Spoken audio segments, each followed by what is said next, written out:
governo apresentou às categorias uma proposta, ainda que seja mesmo rejeitada na reunião anterior, mas o governo se colocou agora na condição de aguardar o retorno dos sindicatos. Uma possível reunião na semana que vem, que ainda não está colocada como data fixada.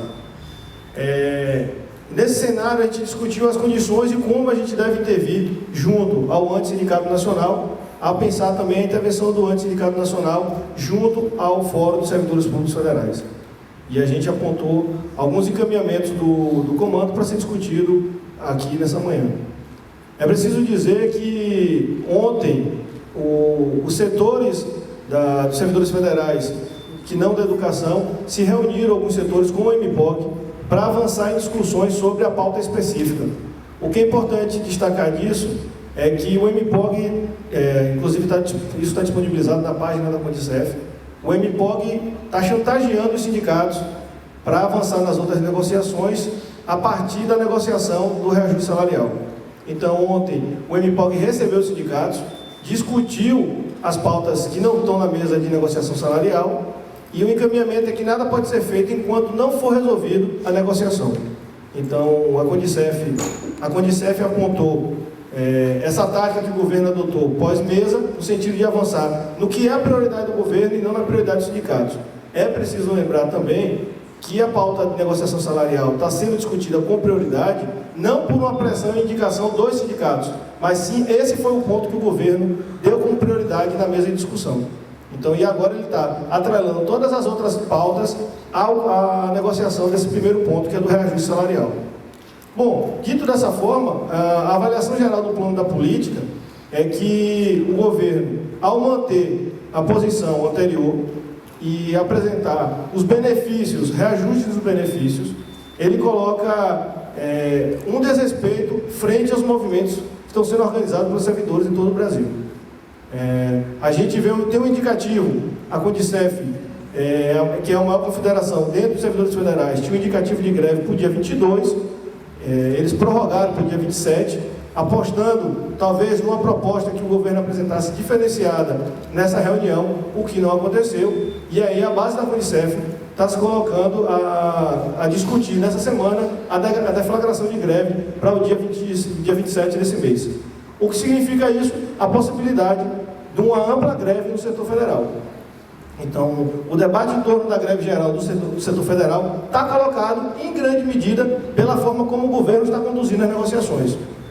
Então, foi uma frustração geral, pelo menos nos informes apresentados da reunião, do governo não avançar no plano das negociações, manter tanto um índice inferior ao solicitado pelas representações, como também por manter parcelamento em 4 anos. Um elemento que nós consideramos fundamental a atacar nesse momento, que é a combinação do ajuste, é preciso entender que o ajuste não se dá apenas nos cortes diretamente aos ministérios, que está afetando, por exemplo, o custeio e financiamento da universidade, mas também está colocado ao ataque dos direitos dos trabalhadores nesse momento. Então a gente tem que entender o ajuste fiscal e a política econômica como aquele que já vem afetando desde a Previdência com as medidas provisórias e que agora vai diretamente no funcionamento da universidade. Isso no nosso caso específico. Então o comando debateu bastante isso no sentido de identificar como é que a Assembleia os docentes da UFRB vão se colocar nesse cenário no sentido de ajudar o Comando Nacional a se posicionar.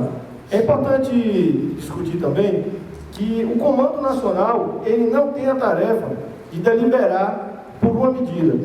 A medida e a forma de organização do antes vai ser sempre remetida às assembleias.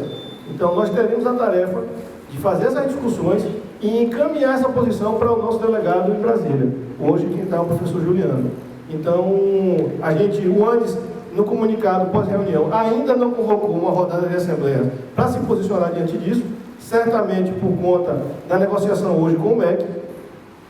Então, a gente tem que aguardar hoje para ver qual vai ser as indicações do Comando Nacional, mas a diretoria, o Comando ontem, já tirou algumas diretrizes, que eu vou apresentar a vocês, para a gente entrar no debate. Algumas diretrizes do plano da negociação foram tiradas ontem na reunião do Comando. Primeiro, rejeitar a proposta do governo. Posição, inclusive, anterior, já aprovada na Assembleia. O governo permanecendo com a proposta, a nossa posição é rejeição, que foi apresentada na segunda-feira.